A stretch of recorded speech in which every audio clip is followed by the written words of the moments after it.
Sem dúvida. Agora imagina isso no ouro. Onde tem mais ouro. É Vaticano, aí acabou. Aí é Roma. É Roma. Então, eles estão querendo colocar ouro. Agora olha a ideia. Eles estão querendo colocar o lastro como ouro, novamente. Sim. Onde tem mais ouro? Vaticano. Daí você pensa... Vai ter mais figurinha para trocar. Exatamente. O Vaticano vai jogar. Eu recebi a informação. Essa ideologia, essa realidade. Eu recebi a informação esse dia, eu quero até perguntar a vocês sobre isso. E o Vaticano, ele é o principal acionista de uma fábrica de aspas altamente tecnológica. Sabia não, pode ser verdade. E é sócio do Vaticano. Pode ser verdade. Mas criador de vários bancos no mundo todo, deles. Aqui em Salvador, aqui na nossa capital, se a gente tiver que comprar um terreno no Bonfim, Cidade Baixa, Santo Antônio, Pelourinho, Centro, você tem que pagar o laudêmio à Igreja Católica, que é do Vaticano. E quando for vender, você tem que pagar novamente o custo do laudêmio. A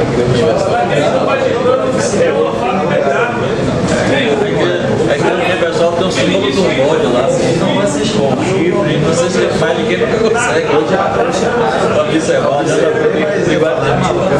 Papa Gregório foi chamado Papa Gregório. Não, mas tem mesmo que é ali alugado. Esse pagou, mas foi chamado o exército que mata todo mundo. Então o Vaticano sempre teve essa história muito ligada a porque eu faço virtual, alguém só falta. Ele é esse sentido, joga se via Forças Armadas, a casa me levou lá no Jaboatão de Guararapes, onde foi na igreja do Moscato, aquela catedral. nós olhamos lá da tristeza, cara, tem uma placa lá na igreja bem grande. Essa igreja foi construída em agradecimento pela morte aqui, o sangue derramado de muita gente aqui no holandês aqui. Onde mais derramou sangue, onde botaram a igreja em cima, cara. É igual aqui no Campo dos Fetos, não sei aqui, na Cruz Caída, onde tem ali um campo santo ali que ninguém pode pisar. Vem cá, André. Aqui tem um local aqui que ninguém pode pisar. Ali tem um campo santo, que é onde as freiras jogaram os fetos. O pessoal daqui sabe disso. Aí você anda mais um pouquinho, você anda na igreja que tem 1 tonelada de ouro só na nave, onde foi homenagem a São Francisco de Assis, que largou toda a riqueza pra lá. Vocês são doidos, cara. Vem. Eu não vou falar nesse campo do ferro, não. Dos caídas. Não, você tem a negócio de ferro ali, tem uma grade aqui em cima, cara. Você entra na grade pra não pisar no chão. Aí você mexe. Entende? No lugar de, vamos dizer assim, tornar um crime, que isso é crime, tá certo? Não, ali é um local santo ali, porque ele tem os fetos das freiras. Que coisa ridícula é essa, cara? Essa história aqui. Imagina, o carro tá funcionando. Aí eu vi lá perto com um chapéu de O Espírito Santo como terceira pessoa final, na sua visão da Bíblia, existe ou não? Olha, eu particularmente, quando eu falo das questões espirituais, quando eu falo das questões espirituais, eu sempre me sigo deixando alguma coisa que eu me recordo de ver. Eu penso o seguinte: um pai que tem um filho de 12 anos. O filho chega e fala: papai, sobre sexo, tal, sensato. Eu penso, o pai vai chegar para o filho e perguntar: meu filho, não, mamãe, não, deixa a mamãe lá, vamos conversar. Eu penso também que quando é a menina, mamãe, o filhinho, como é que é? Ó, papai, fica lá, vem cá com a mamãe. Tem coisa própria para conversar do pai com o menino, da mãe com a menina, não é verdade? O marido com a esposa, não é verdade? Eu penso isso. Então, nesse modo de pensar meu, eu imagino que como Criador do céu e da terra também, eu penso que é algo muito assim, né? Eu penso que seria assim: o meu empregado, você errou aqui, por que fez isso? Você errou de novo aqui na produção, da próxima vez eu volto pro gancho. Aí o empregado chega: pô, meu patrão, Deus me chamou no canto, falou na frente dos meus colegas todos para me envergonhar, porque o empregado percebe que é algo que interessa a ele, o patrão. Entende? Eu penso, apenas penso, que as questões espirituais, ou seja, de entendimento das coisas do Criador, elas são muito individuais, entende? Eu penso que não vai ter uma prova naquele grande dia. Igual a professora faz, ó, classe está aí, alunos, cada um faz uma prova, eu tirar 10 passos. Eu penso que vai ser uma prova individual para cada um. Entende? No dia do trono branco, que o juiz dobrar, eu penso que o Criador vai chamar um por um e vai ser algo muito individual. Então, nessa individualidade que eu imagino, eu comento sobre ela. Na sua opinião, então, haverá um julgamento? Para mim, eu creio que haverá um plano branco. O dia em que todo joelho vai se dobrar. A toda a minha Pai. Agora o joelho vai se dobrar. Essa adoração que ele pediu. Não pediu. Não se dobrar é sujeição, é para adoração. Dobre a ele. Na verdade, foi o cumprimento da profecia, era passando aí minutos atrás. Você acredita realmente que o livro de Apocalipse ele contém alguma profecia para os nossos dias? Não, eu não saberia dizer, mas eu tenho que terminar aqui para não explicar. Daqui a pouco a gente termina e vai para essa próxima. Eu só estou explicando isso. No início eu gosto de explicar para que a pessoa não volte a entender. Ó, o Rubens é mais um pastor. Ó, o Rubens recebeu uma visão do Espírito Santo para passar para nós. O que eu creio é que o Criador, nesse novo tempo que nós chamamos de graça, né? Homenagem às filhas de Zeus, nessa época, o Criador fala para qualquer um. O véu do templo se rasgou, então não tem necessidade, né, de que um vá falar para o outro que recebeu do Pai para passar para o outro. Eu não consegui ver isso até hoje. Eu nunca vi uma profecia que me deram que tivesse certo. Então eu não creio dessa forma. Então eu coloco a minha visão, que é minha. Vai servir para quem? Para mim. Entende? Se alguém quer analisar, quer ter a minha ideia, eu penso que estou à disposição. Mas não para poder impor, nem dizer que acerta e nem debater. Porque naquele grande dia vamos estar todos lá. Né? Eu penso isso, é meu pensamento. Que vamos estar lá e não vai ter como dizer, olha, eu fiz assim porque alguém disse. Só para. Sobre a questão da. Se quis tocar a questão da Trindade, interessante notar que na Bíblia se fala de que, ao mesmo tempo que se fala que Jesus, entre aspas, teria a condição divina, também ele próprio fala que devemos adorar somente ao Pai. E se lembrarmos que a questão da Trindade foi introduzida no século I, a gente vê que foi um conceito introduzido por homens. E a gente não deve levar em consideração só por esse aspecto. Mas outra questão também, se a gente observar toda a Bíblia, nós veremos que o Criador ele se manifesta, vamos dizer assim, as apalpadelas, como diz a linguagem de Paulo, e depois ele envia o Salvador, e o Salvador, quando ele estava na iminência de ser crucificado, morto e ressuscitado, ele já avisa aos seus discípulos de que quando ele saísse, ele deixaria o Espírito Santo. A gente vê que é como se fosse uma hierarquia. A gente vê que é como se fosse uma hierarquia. O Pai, no tempo todo do Antigo Testamento, ele testifica da vida do Filho, e o Filho, quando está perto de terminar sua peregrinação terrestre, ele fala que enviaria o Espírito para que não ficasse nos órgãos.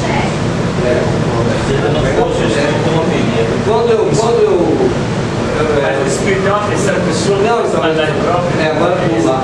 Então você tem também, a nossa mente é muito limitada. Estamos presos ao tempo e o espaço.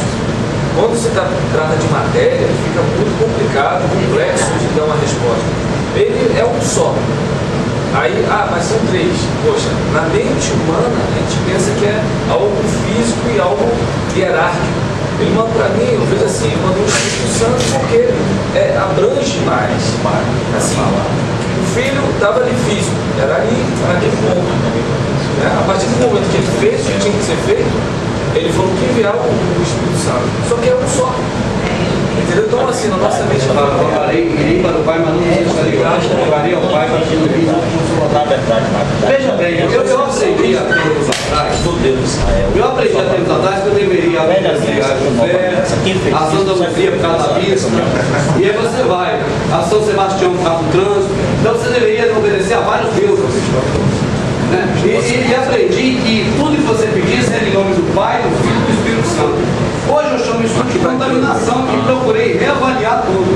Então quando você vai para a Bíblia, assim como você não encontra José, não encontra a Santa Luzia protegendo as vistas, né? Ou São Jorge o Guerreiro, você não encontra essas coisas na Escritura. Também da mesma forma, você vai pesquisar sobre o Pai, o Filho e o Espírito Santo e você não vai encontrar essas figuras na Bíblia. De forma como o catolicismo ensinou para a gente, o protestante, vamos dizer assim, reproduziu isso. Será que os apóstolos então dizem que Jesus foi casado?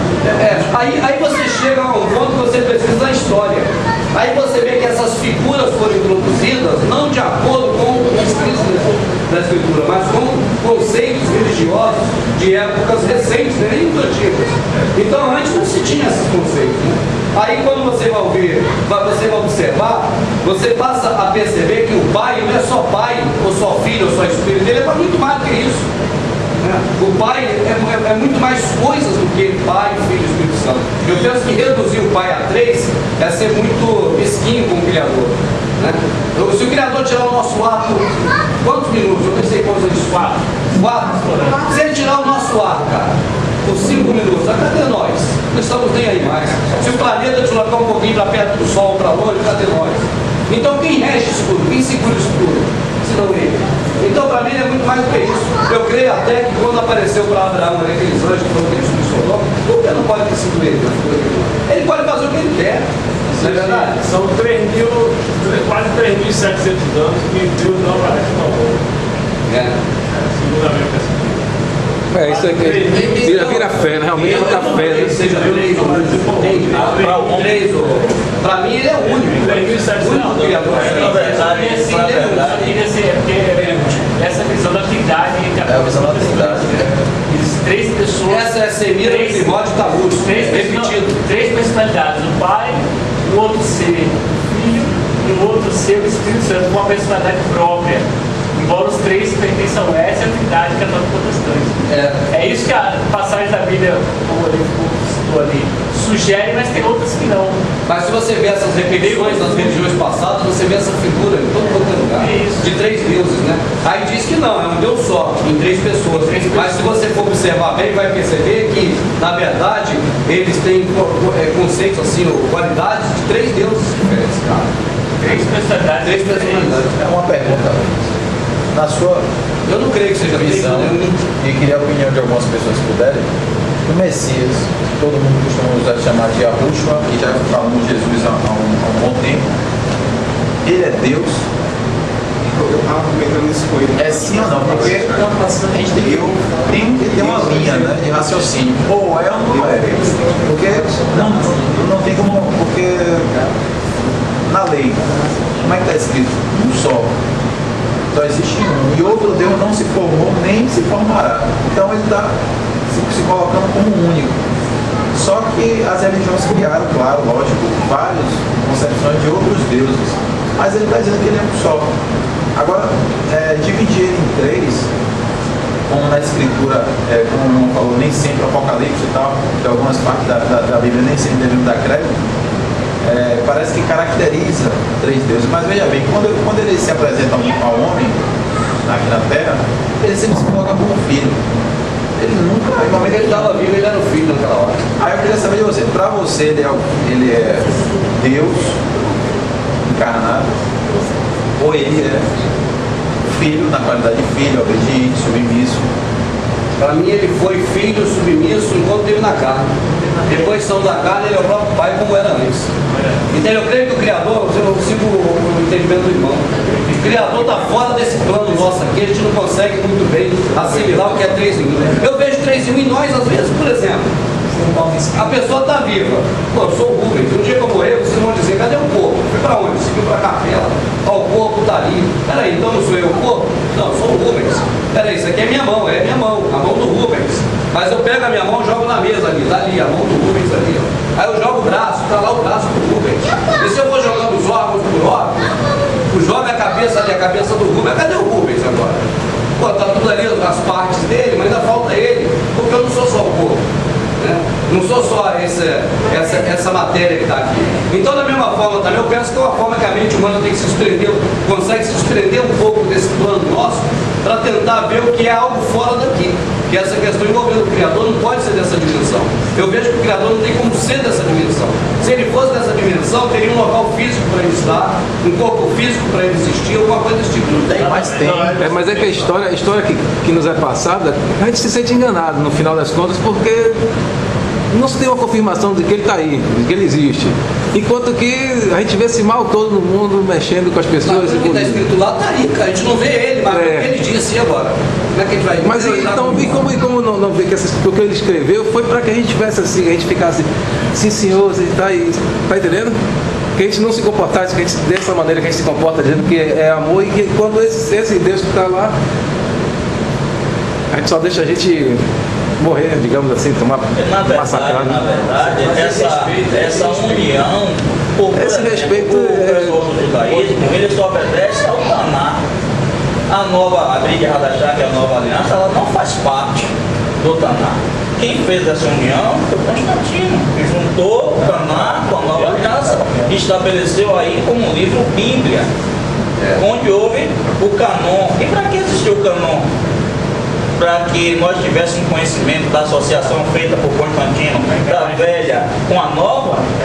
Não, para expor a ideia dele e dos fundadores da igreja, com base na igreja de Pedro, da igreja católica, como eles se estabelecem lá, Pedro como primeiro papa, que é outro assunto, outro aspecto. Mas eles fizeram essa união de trazer o Tanakh junto com a Brit Hadashah e fazer um livro chamado Bíblia, e estabelecer a ideia dele para que a gente tomasse conhecimento, não que tivéssemos que ter o nosso próprio discernimento daquilo, porque uma aliança não tem a ver com outra aliança. Se tivesse, o próprio judaísmo teria adotado a Brit Hadashah no livro deles, e não existe até os dias de hoje. E o povo judeu foi o povo escolhido daquela deidade ali. A associação foi feita pelos fundadores da igreja, que fizeram essa união e transformaram no livro Bíblia. E a gente hoje ficou condicionado a fazer a associação de uma aliança com uma outra aliança, porque na verdade a gente não tem fundamento, até porque algumas passagens da nova aliança o Salvador cita a velha. Mas e por que cita a velha? Qual foi o motivo do canon, ou o critério estabelecido para o canon? Os livros não deveriam ser escritos pelos discípulos ou autorizados pelos discípulos para que fossem canonizados?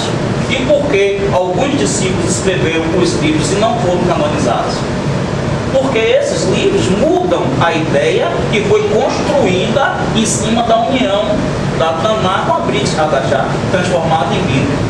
Hoje nós vivemos refém dessas informações, da ideia criada do livro para estabelecer para a gente um critério de salvação, associado uma coisa com outra. Se for analisar um método bem prático, para a gente ter essa certeza, é tirar um personagem de uma e substituir na outra. Tira-se Jesus Cristo daqui e põe no lugar do Deus de Israel.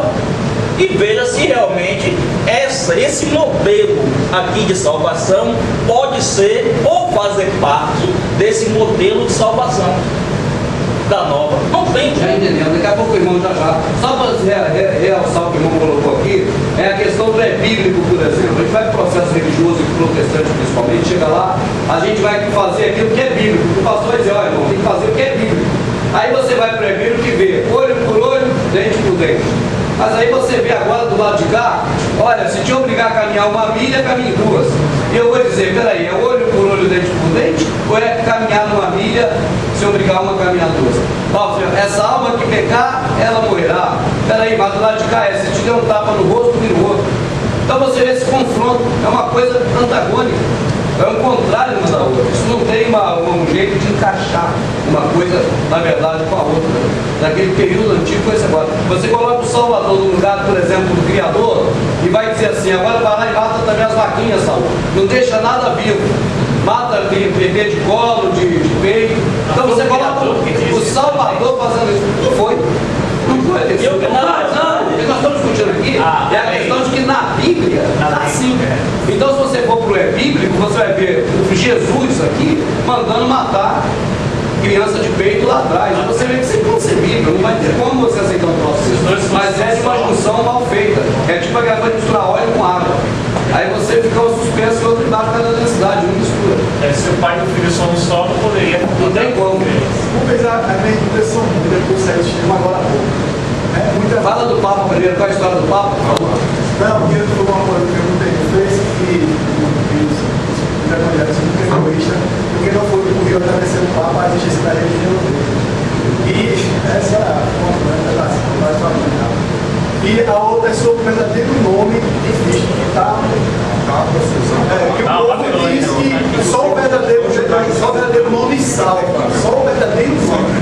E eu, nas pesquisas que eu fiz, que leva aquela que é a Conchoeira, e tal, e Jesus, para quem está no sistema, quem saiu do sistema, que crê em Jesus, também você vê que Jesus veio de outros deuses, que nasceram para virgem, nasceram todos os outros deuses, nasceram para virgem, depois apóstolos todos.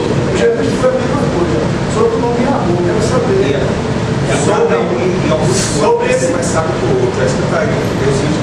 sobre esse nome Jesus, eu falo que crê em Jesus, se ele está crendo certo, ele sabe que o nome dele.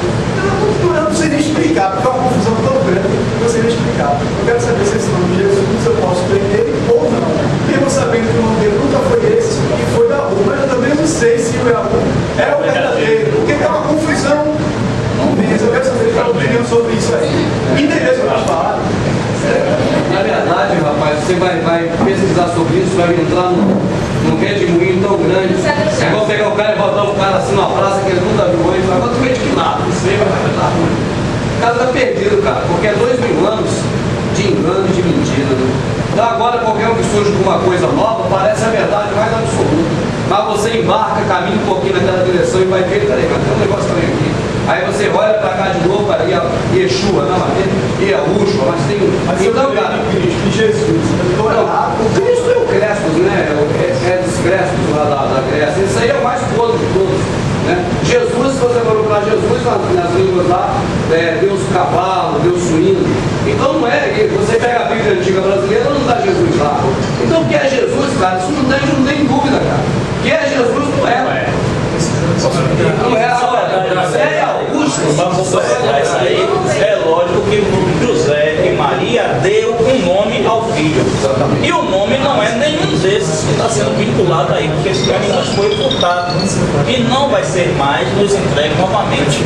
Não adianta dizer que é Yeshua, que Jesus é cavalo, a separação do hebraico não é Jé e Sus, é diferente a separação, não é essa. Umas pessoas falam para poder determinar que é porco ou que é cavalo. Não adianta se protagonizar que o nome do pai contém o nome do filho, que é Yahushua. Isso é determinado através do hebraico, porque esse nome ele não vai ser no Estado novamente. Ele foi furtado e foi contido pela comunidade daquela época, que a comunidade judaica. Não vai chegar para a gente. Cadê o irmão? O telefone que eu vou agora? É o seguinte, com relação a. Ele perguntou se fala o nome de Jesus. Vamos fazer isso com uma analogia. Por exemplo, no deserto, nossos pais lá da antiguidade, o que é que tirava o pecado naquela época do homem? Sacrifício através Uma vez por ano, cordeiro, né? Aí tirava o pecado do homem no sacrifício. Aí Moisés subiu ao monte para receber as leis e o que aconteceu? O povo foi lá, pegou, fez o quê? Um bezerro e disse o quê? O Arão. Esse agora é nosso Deus. Aí o que aconteceu? O Messias veio, cumpriu tudo que estava escrito a respeito dele, cumpriu, principalmente o nome, né, o cumprimento. Quando ele subiu aos céus, passou um tempo, foi o que o homem fez? Fez uma imagem dele, o filho, colocou em vários lugares e disse o que agora? Esse é o nosso Deus crucificado. É uma analogia simples e no cumprimento da profecia em Apocalipse, que é o nome e o nome dado à imagem, e aí fica bem claro que nome foi esse que está em todas as religiões. Todas, eu falo todas porque eu já lá na rua é uma Babilônia meio complicada, acho que eu mesmo sabe como é. E daqui a pouco estou passando aqui, estou vendo Jesus aqui, Jesus de cá, no Espiritismo com Jesus aqui, expelindo demônios ali, e é um cumprimento da profecia. Como é que eu posso tentar explicar? É um nome que foi dado pelos homens, passou por várias religiões, várias culturas, por exemplo. Foram várias adaptações, inclusive tem um DVD ali que no final eu queria que cada um levasse e fala um pouquinho sobre isso. Sobre o inimigo, assim, sobre o lance de. Antes de Jesus, existiam vários deuses que ressuscitou o terceiro dia, que teve todos os apóstolos. Entendeu? Teve vida, antes de Jesus. Eu quero saber que o inimigo se baseou, se tem uma coisa da gente, ele se baseou para poder querer esse Jesus, para respeitar essa mentira. Exatamente esse Deus, que o povo colocou como Jesus, que é um Deus, ele é o mais popular, é o que está mais na qualidade aí de popular, aceito em todos os lugares. Esse é o Deus predominante. E ele vem de vários outros nomes. Ele derivou, Jesus, Jesus, e aí derivou e chegou agora para Jesus. E esse é o verdadeiro. Está na escritura. O nosso verdadeiro que se existiu esse cara que teve 12 apóstolos, claro. Entendeu? Só que antes de outros deuses já tiveram feito isso, né? Os outros são religiosa, isso é histórico. Isso não ocorreu? Não, é mito. Era mito. O homem que morreu em madeira, isso é histórico, isso existiu. Isso é um homem que morreu, isso é histórico. Tem documentação histórica que Mas ele teve 12 apóstolos, isso é histórico. Isso é histórico. Existe histórico. Agora, se você dar uma opinião em relação ao nome, verdadeiro lá em Recife, quero dar nome aqui. Assim, gente, em algum momento da nossa história, algum povo, alguém muito inteligente, alguém achou que achava interessante ir. Vamos queimar, né? Chegou lá na Septuaginta, o pessoal se pegou assim e fez. Isso aqui é original. Vou traduzir para o grego, mas isso aqui não serve mais não. Vou ficar com esse grego aqui, tipo, aquilo ali não serve mais, né? E queimou. Então nós não temos uma base verdadeira para saber. Alguém, para mim foi de má vontade, para mim foi safadeza mesmo.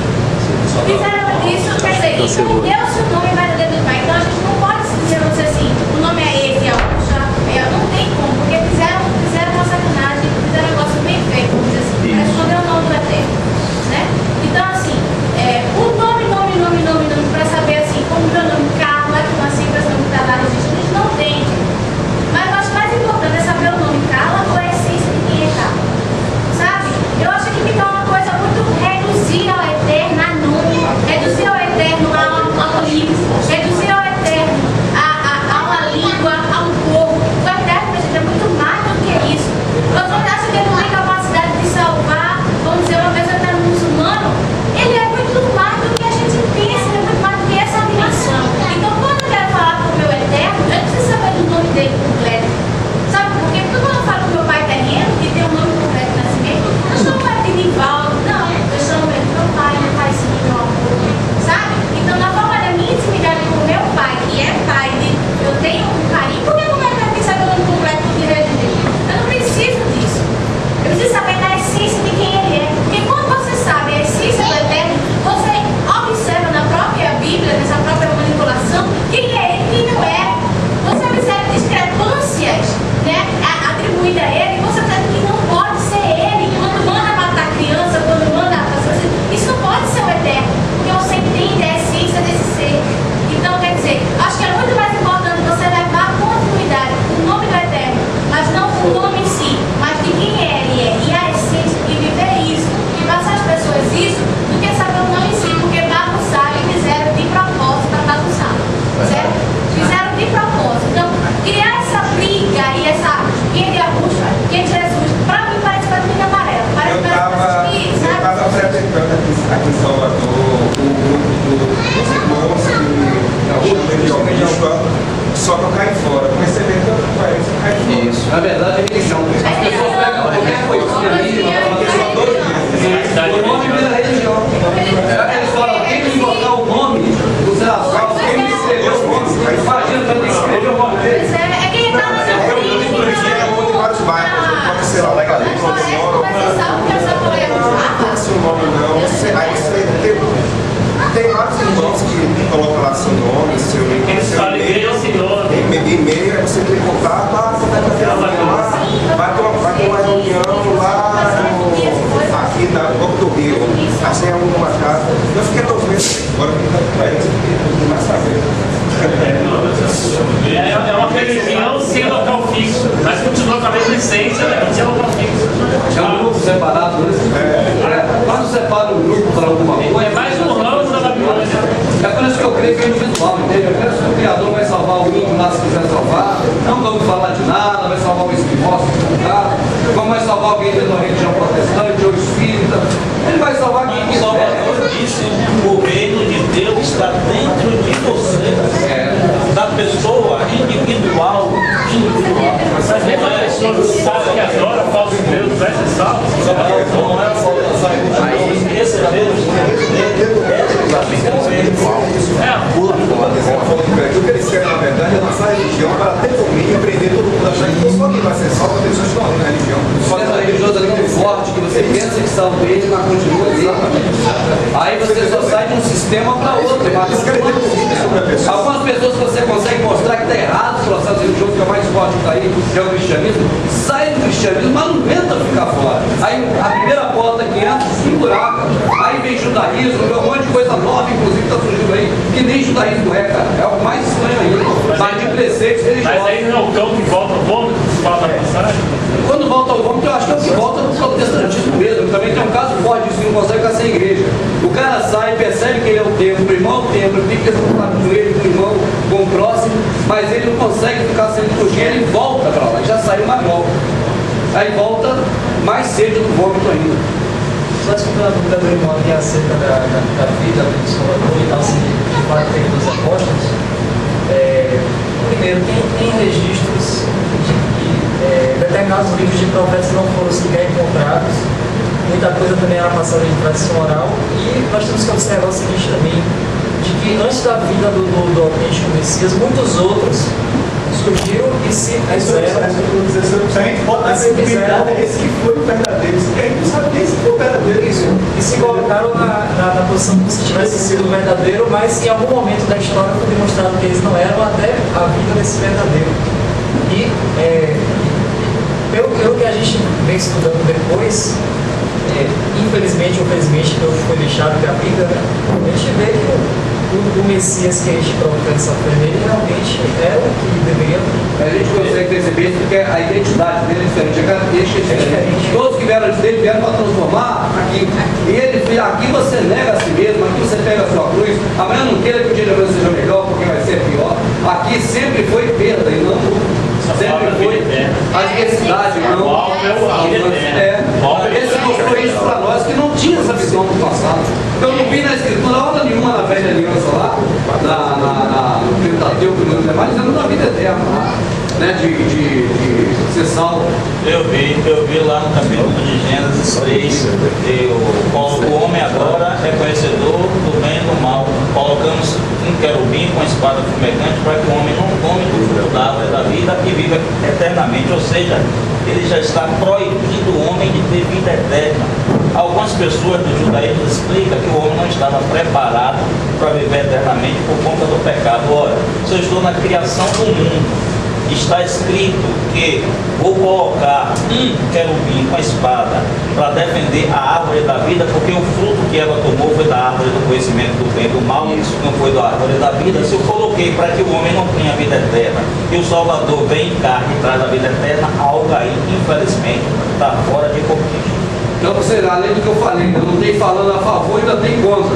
Então você vê que essa questão da vida eterna para nós, que é o que interessa, que é esse caminho da vida eterna, só veio recentemente com o Salvador. Antes dessa você não tinha expectativa de viver eternamente. Pelo contrário, tinha um querubim para não deixar você. E se observar, todos os personagens bíblicos daquela aliança, eles não trouxeram tantos benefícios como é divulgado aí. Abraão veio de uma terra de vários deuses, da Babilônia, Jacó era enganador, José escravizou todo o Egito para Faraó. Eu não vejo nenhum benefício desse povo. Esté mandou matar todos os irmãos, os filhos de Amã. Então eu não vejo esses personagens trazendo nenhum benefício que venha a fazer parte de um livro chamado Bíblia. Isso ainda usar sobretudo pelo processo protestante. Se as pessoas, eles fazem como está acontecendo agora recente, é uma novela sobre José do Egito, na essência, se for analisar o que José fez, ele não trouxe nenhum benefício. Trouxe para o povo dele, que foi morar em Gozém, no Egito, junto com os sacerdotes que não eram taxados dos impostos, porém o povo, através da fome de José, que desvendou o sonho de Faraó e descobriu que haveria 7 anos de fome, o povo primeiro entregou seu dinheiro, depois entregou os seus animais, depois entregou as suas terras e virou escravo de Faraó. Eu não vejo isso como uma coisa boa. Aí só piorou com o Salomão. Salomão deu 20 cidades com os habitantes todos. A Bíblia é um dos precursores da maçonaria que está aí. Porque o iniciante da maçonaria tem que fazer o ritual de Irã. Irmão, imagina chegar no templo religioso protestante e falar isso lá. Primeiro que o pastor não vai ter como contestar. Você tentar tirar o sermão lá vai te aquelas ovelhas ali, porque ela tem um conceito, eles são, ali existe um curso de formação de repetidores de opinião. Eles só vão repetir o que eles escutaram. E qualquer pessoa que tente mudar o que ele escutou, está querendo desviar ele do caminho da fé. Da fé, e é cego do diabo, porque eles idolatram seus próprios líderes como Deus, porque o que seu líder fala, aquela é a verdade. Nem sequer, como aconteceu na igreja de Bereia, as pessoas vão consultar o seu manual, que é a Bíblia, para ver se realmente o que ele fala é verdade. Foi com Paulo, né, que fez isso, né? A passagem anterior das criancinhas de Saul, muitas pessoas hoje no sistema evangélico usam essa palavra. Deus se agrada de sacrifício holocausto ou que cumpra a palavra dele. Eu vejo muitas pessoas repetindo isso. Só que em Samuel 15, o cumprimento da palavra é o genocídio. Saul teria que matar todas as crianças, todo o rebanho e todos os habitantes da cidade. Saul topou para sacrifício, isso não agradou. O cumprimento da palavra era o genocídio. E Saul não cometeu, e por essa razão Samuel adverte Saul para que ele perca o reino para um outro genocida, que é Davi. Davi foi genocida. Que é Davi. Ou seja, peraí, eu pego um texto isolado, completamente fora do contexto, que Deus se agrada que cumpra a palavra dele e não de sacrifício de holocausto. Cumprir a palavra era cometer o genocídio. Era isso que o pai criador determinou para Saul. Então algo está fora de contexto aí. E as pessoas também utilizam, fugindo um pouquinho do tema, da passagem de Crônica e de Samuel, e Davi que foi tentado a contar o povo por Deus, e Davi foi tentado a contar o povo por Satanás. Para se descobrir quem foi que tentou Davi, basta só ler o saldo daquela passagem, a morte de 70 mil ovelhas, que não tinha nada a ver com o censo. E foi o pai que mandou matar 70 mil ovelhas, que não tinha nada a ver. Então quem tentou Davi foi Satanás. Não foi Deus. É muito simples de desmistificar algumas passagens bíblicas, porém, algumas pessoas dizem por aí que Deus usa Satanás. Deus não usa Satanás para nada. Uma explicação que Robert deu sobre a criação do mundo, que ficou registrado, é justamente a mais viável possível, que não está escrito, é uma ideia formada, daquele anjo caído. Porque o anjo caído em Apocalipse só vai acontecer lá no capítulo 13. Peraí, se o Apocalipse é um livro para o futuro, então o diabo não caiu, o diabo ainda vai cair. O livro do Apocalipse se cumpriu há muito tempo. As passagens de Isaías 14 e Ezequiel 28, nenhuma fala do diabo. Ali falam de pessoas específicas que iriam aproveitar a morte.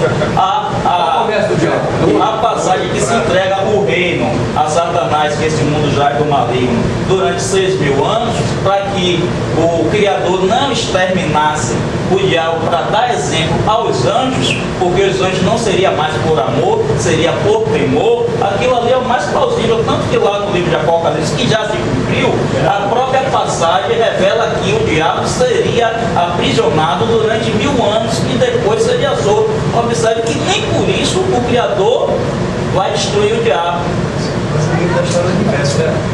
Agora, o que é que acontece? Apesar do livro de Apocalipse ser um livro acrescentado já no canon do ano 400, não veio nem fazer parte da Bíblia, foi um livro que entrou completamente depois, e muitos dos idealizadores da igreja não aceitam o Apocalipse como um livro de profecia. E se for analisar, o livro de Apocalipse é para aquela época, não é para a nossa época.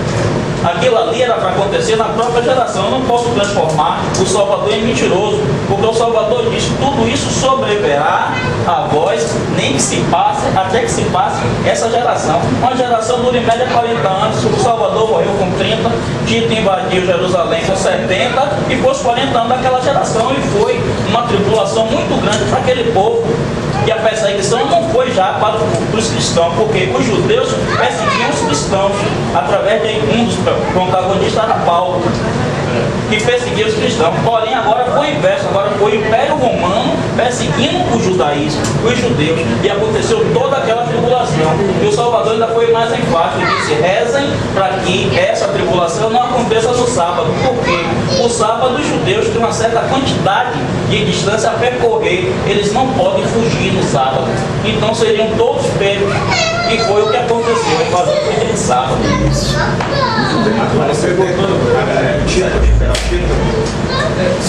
E tem outra passagem também no livro de Macabeus, que quando Antíoco invade Jerusalém, ele invade no dia de sábado. Entendeu? Porque ele sabe que os judeus são cumpridores da lei e eles não vão fugir no dia de sábado. E Jesus já sabia que isso iria acontecer, porque ele é onisciente. Não é? As pessoas que dizem que Deus usa Satanás estão completamente enganadas. Eu afirmo que para mim ele aciona Satanás para tudo que ele quer. Chega a dizer assim: acaso aconteça algum mal na cidade, isso aí, eu criador. Isaías 45, se eu trouxer isso para o meu Pai Criador, infelizmente eu não estou tendo ele dentro do meu coração. Eu crio o mal. Porque ele cria o mal, o Criador criou o mal, o Criador criou o diabo. Sem dúvida. Nem a gente. O Criador criou o anjo. O anjo se rebelou contra ele. Completamente diferente. Não. Qual seria a razão então do Criador criar o diabo? Para quê? Criou o diabo para quê? Ele diz para ele. Para quê? Ele criou o anjo se rebelou e ele, para exemplificar os outros anjos, permitiu que ele se estabelecesse, porque a criatura não vai de conta ao Criador. Quando o Criador quiser destruir a criatura, o Criador destrói. Não são adversários, jamais. O Criador é o Pai. O Criador e a criatura é algo criado. Quando ele quiser destruir, ele destrói. Não existe essa associação do Criador precisar utilizar Satanás para fazer algo para o propósito dele. Quando isso? Ele é o Criador, mas a criatura é um livro construído. Não está abrindo o conhecimento do bem e do mal, não vai nesse contexto também. Foi botado lá de propósito. Então assim também não foi também o Criador que colocou o mal na árvore. O livro de Gênesis, eu acabei de ler aqui, o próprio escritor colocou ali que é mito do Egito. Mito do Egito. Mas ele foi assim, botou na Bíblia. Não sou eu que estou dando opinião, não. Não é minha opinião, não. A Bíblia está dizendo que a criação é mito. Não sou eu. Não sou eu, o autor daqui dessa uma coisa é falar, a Bíblia está dizendo. Eu tenho uma outra Bíblia também que relata a mesma coisa. Mas não é a Bíblia, é o autor que escreveu esse livro. Se eu não acreditar o que ele escreveu aqui na introdução, eu não tenho que acreditar em mais nada. Não, mas você acreditar no que ele escreveu ou em quem escreveu? Vamos acreditar em quem foi o autor da Bíblia. Não tem que acreditar até no Silas Malafaia, porque ele também fez um monte de introdução e incluiu até páginas da Bíblia. Mas é o autor que fez o livro, não? E o autor que fez o livro, ele teve essa visão. E eu tenho outras Bíblias também que têm a mesma visão. Ou seja, será que os mesmos autores diferentes pensavam a mesma coisa? Ou isso realmente? E se a gente for reparar o modelo de criação, o Salvador, como foi que nós nascemos? Nascemos do ventre materno. O Salvador nasceu como? Do ventre materno. E Eva nasceu como? Da costela de Adão. O Criador faz qualquer coisa que ele quiser. Da costela de Adão. Parábolas. É difícil se desenvolver. É difícil desenvolver esse tema, se prolongar um tema desse, porque a gente aprendeu a repetir que o Criador faz o que ele quer. Não, o Criador é amor, o Criador faz o que é bom. É amor e justiça. É amor, justiça não, porque se você cumpre o mandamento dele, que é amor ao próximo, você não rouba, você não mata, você não furta, e não tem razão para você ser julgado. A justiça não lhe alcança. Se você cumpre o mandamento dele, ele só é amor. Quem vai julgar o mundo é um outro ser. Mas o Salvador falou pra gente que a gente é salvo pela benevolência, pela misericórdia, né? Isso. E seremos nós que não for misericórdia dele. Então, se eu cumprir amor, eu fiz o meu papel e agora estou justificado já. Não precisou um cordeiro morrer por mim, porque o meu já cavei o meu. Né? Eu construí minha casa. Né? Eu não dependo mais de Deus. está aí minha casa, a minha salvação, porque eu fui bom para todo mundo. A gente nem sabe quando a gente é bom, a gente quer fazer o bem. O bem que a gente faz para pessoas que tornam mal. Então o que será de nós se não for a benevolência do Pai? É isso, nós somos só pela própria misericórdia dele. Atribuída, não sabe de nada. Atribuída às nossas obras, né? Infelizmente, eu não acredito muito nesse modelo de eles trouxeram pra gente aí que o Pai pode fazer todas as coisas e utiliza as coisas malignas para se estabelecer. Jamais. Deus é amor e tudo que ele faz é bom. Tudo que ele faz é bom. Ele jamais tem espírito de mentira. O pai da mentira, o Salvador, informou-nos que o pai da mentira é Satanás. E o Salvador jamais vai enviar espírito mentiroso para pôr em ninguém. Porque quem é o pai da mentira não é o adversário do ser humano, não do pai. Porque o pai criador ele é criador e o diabo é criador. O Acabe devia estar certo e o profeta cai. Aí, esse foi o nome dele? Acasias, né? Então devia estar errado os de Acabe certo. Porque na escritura conta que esse profeta foi lá e o Acabe não queria nem ouvi-lo, né? Esse homem só fala coisas ruins a meu respeito. Miqueias. Foi Miqueias, não? Não, foi Acasias. Não, foi Acasias. Então, quer dizer, aí nós vamos ter que partir do princípio de acreditar nos profetas de Acabe e de Jezabel. Aí fica na mão de Jezabel, acho que é bem. Jezabel era complicado. Mas é aquilo, cada um. Cada um que fica até assim, complicado até de chegar a uma certa consciência já. Então, assim, eu vejo da seguinte forma: a essência dele, principal, antes de construir o mundo, o ser humano, o que existia antes? Então, tem uma barreira explica, a terra era assim, forma e vazia. E quem fez a terra assim? Não pode acreditar porque é só uma fábula. Antes disso. Mas nessa eu não vou acreditar, mas é fábula. Tem uma prova bíblica, Mas antes disso, entendeu? Tem livros que não estão na Bíblia. Irmão, você vai ler a história do universo, você tem uma visão completamente diferente do Bíblia. Você vai inconfiável, porque ele fala em ruas da cidade, constelações, coisas que só agora aquele livro ali não pode ter sido escrito nem 10 anos atrás, muito mais. Esse aí é pior. E a gente sabe que você vê uma cultura. A história da criação. A gente inventa coisas, cara, que só agora foi descoberta. Mas tá um livro lá de mil. Da criação do universo, é isso? Da criação do universo? Aí vem um outro e estabelece que o mundo foi criado com uma explosão do Big Bang em que o homem nasceu do macaco. Quer dizer que a gente vive numa favela, uma Babilônia. Mas eu acho que nessa coisa ele deve fazer o seguinte: o criador mamar seu filho morreu por nós, você praticou bem. Eu fico pensando na questão do bem e do mal com relação a crianças. Por exemplo, estava ali pequenininho ali. Se ele fala assim: mãe, deixa eu ir lá na casa do fulano brincar com ele, a mãe vai dizer: não, meu filho, você não vai lá porque eu não vou poder te levar agora, e você não vai sozinho. Aí o filho vai dizer: pô, minha mãe é má, não deixou nem eu brincar. Mas a mãe sabe por que não vai deixar ele sozinho agora, porque ele é pequeno. Então, para ele, na visão dele, infantil, pô, minha mãe é má, não deixou ele brincar comigo. Mas a gente que já é adulto fala: a mãe é boa. Então, a nossa visão com o pai também, como a gente vai saber o que é bom e o que é ruim? Se ele é que sabe, se ele é o bom, só há um bom, o pai que está no céu. É só ele. Agora, eu concordo com o irmão totalmente, na velha aliança, isso é um ser ali. Eu não admito de maneira nenhuma que seja o pai do Salvador e meu pai. Há um carrasco ali. Eu concordo plenamente com esse ponto, entende? Que é muito estranho aquilo ali. Você vê um Deus ali que não é onisciente, que fala para Salomão: se tu andar no meu caminho como andou seu pai Davi, pô. E ele andou como o pai Davi realmente. Andou. Porque ele não fazia, ele mandava. Só não sabe a questão dos deuses. O pai era Davi cumpriu o Deus.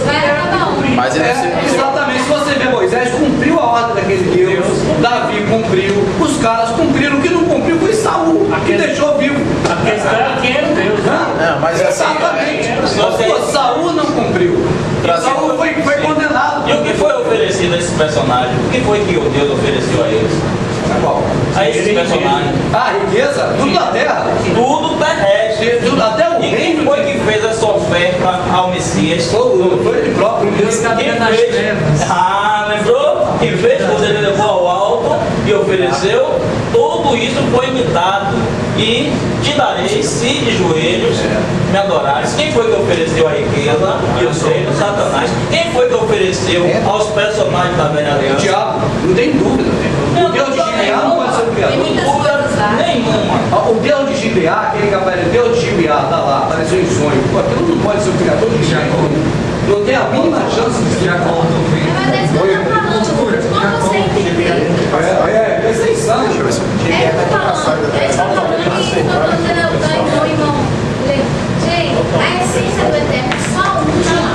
Quando você entender essa essência do eterno, você consegue identificar quem é quem fala e quando não fala. E você não fica resumindo a ele para um livro, uma coisa, sabe? Quando você resume, você cai na verdade, vamos dizer assim, né?